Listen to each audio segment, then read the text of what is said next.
Hi everyone, my name is Tia Goebel and I have the honor of serving as the Executive Director of Compassion Project. If you don't know very much about me or my co-facilitator trainers or our organization, I welcome you to watch the welcome video for this series as part of the program Arts for Resilience. There we go a little bit more in depth about our work and what we're all about. You've subscribed to the Friends series, which means that this is built for adults and their networks. So please share this widely with anyone who you think might benefit or anyone that you want to go through this experience with. Some ideas include book clubs, family members, roommates, colleagues, any groups that you're a part of. Whether you're in Montana or abroad, please know that this is for everybody. I want to acknowledge the hard work that my team has undergone to bring these videos to you in relatively short notice. So thank you so much to them. A few more things before we dive into our first mindfulness exercise for week 1. And that is that there is an immense amount of privilege that goes with being able to have these conversations about compassion.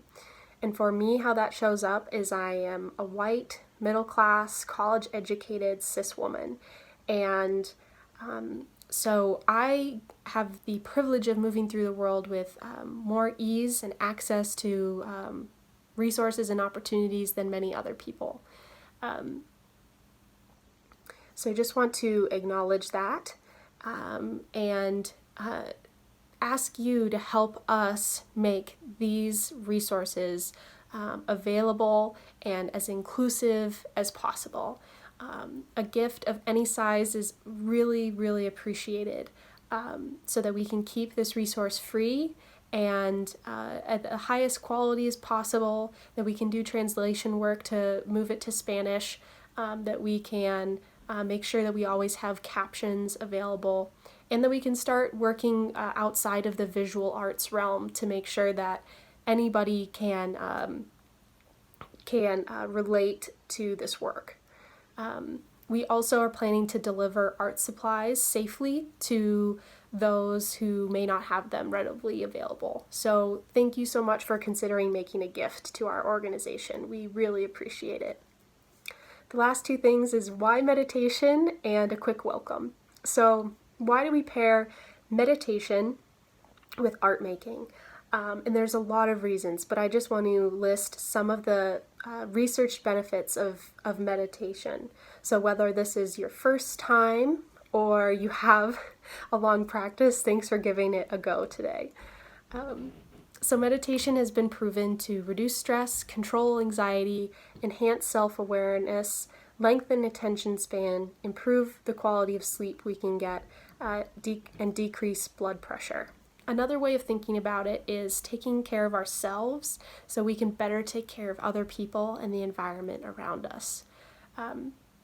So that's really why we start with this time to unplug and not feel like we need to produce anything.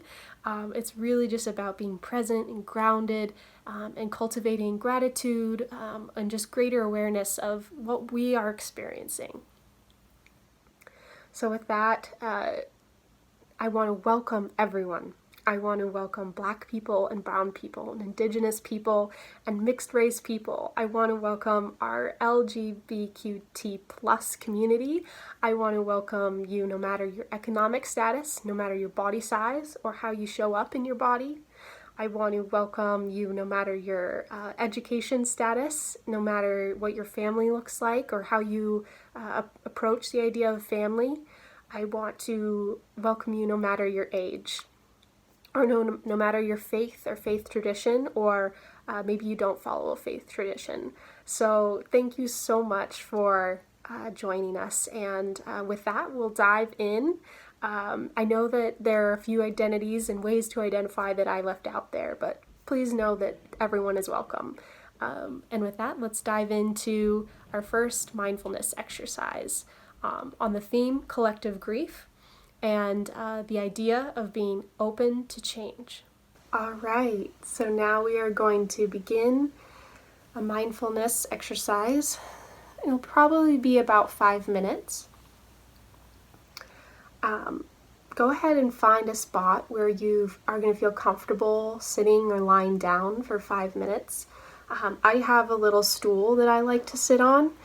You might want to consider laying on the ground or pressing your back up against a wall or something sturdy. Go ahead and find a spot that feels good to you. You also might consider making the environment a little bit more peaceful, whether that could be turning down the TV or playing a little music, or just going into a room where you could maybe be by yourself.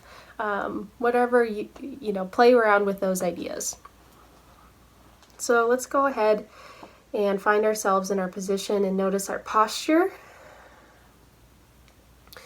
I like to keep my hands open and pointed up towards the ceiling. Just helps me relax a little bit. And go ahead and look around the room. Just begin to notice your breath. And we inhale and exhale, just taking in the colors of the room or the objects and bringing our gaze to a soft focus. And on an exhale, when you're ready, go ahead and close your eyes.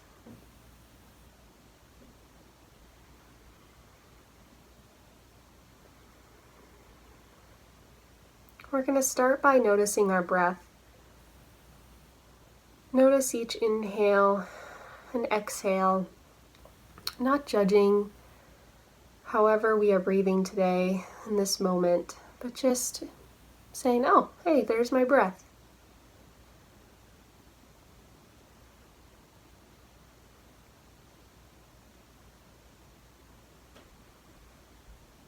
And see if we can let ourselves soften into our posture and sink a little deeper on each exhale. Really feeling the place we are sitting, maybe the feeling of the clothes on our skin or the texture of the carpet or the ground, maybe the feeling of support at your back.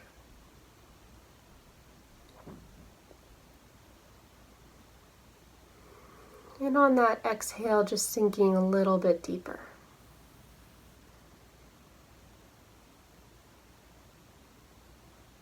What is so beautiful about these next few minutes is nothing is expected of you. We often move through the world having to produce, to be a certain way, to meet the demands of others or our jobs or our environment. And these next few moments are just for you and your breath, and maybe cultivating a little peace.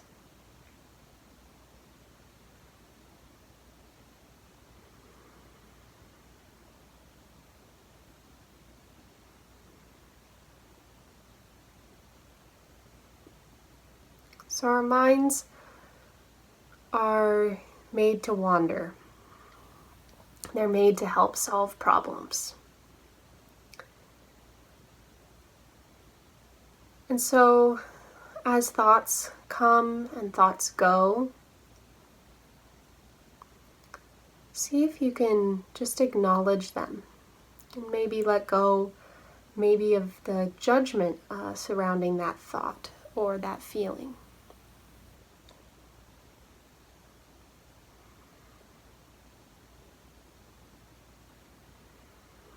Judgment is putting something on a scale, right, of good to bad.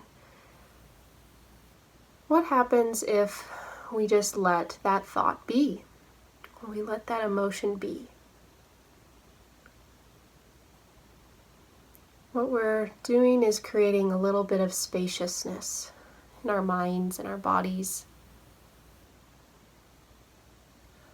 for our experience.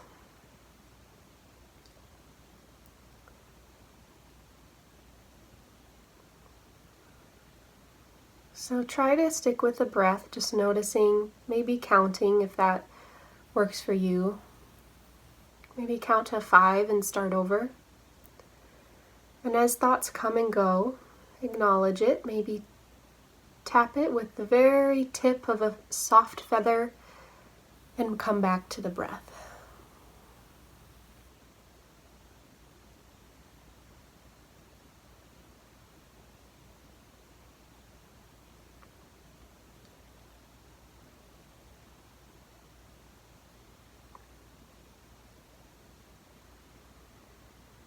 It would be completely understandable if fear or loss or grief or worry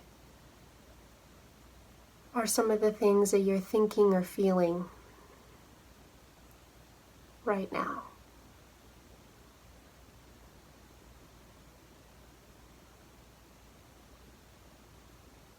And anytime we may feel like we're going to be overwhelmed, we can come back to the feeling of our feet on the ground or our thighs in our seat, and that breath, our constant companion. This is how we ground even when we're experiencing hardship.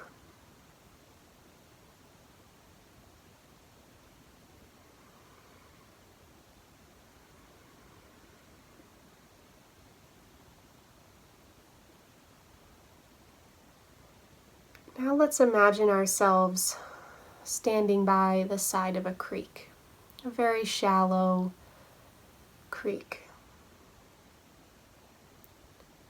What does the water look like? How fast is it going? What is the color of the embankment?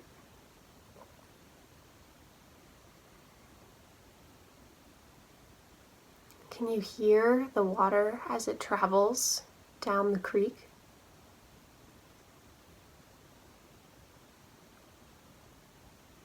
Water flows with change. Water flows around all obstacles. Water has a sense of direction that is very much its own, but it's also very free and adaptive. What if we let ourselves be like the water just for a moment? On an inhale and on an exhale, seeing if we can flow like water.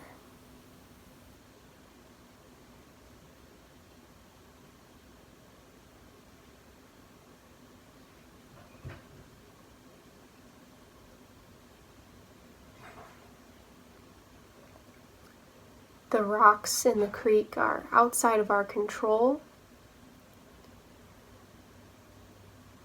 The barriers in the creek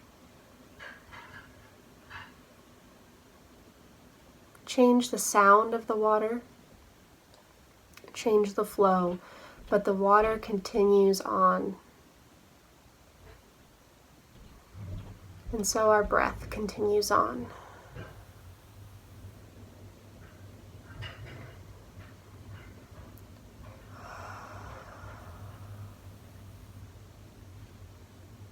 Beautiful.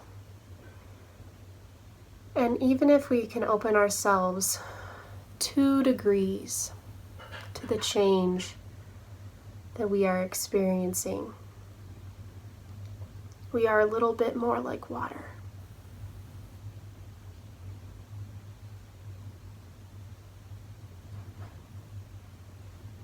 All right, well, we are going to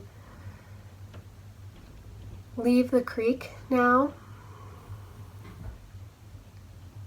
coming back to our breath and our body. Feeling that breath and maybe how it's changed, just noticing how it's changed. Let's do a quick check-in with our body and stretch anything that's calling to us. For me, it's my neck.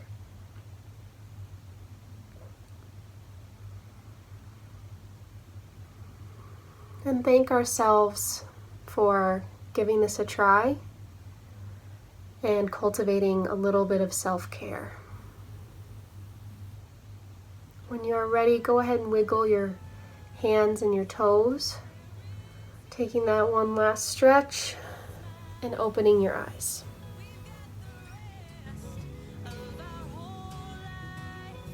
Thank you.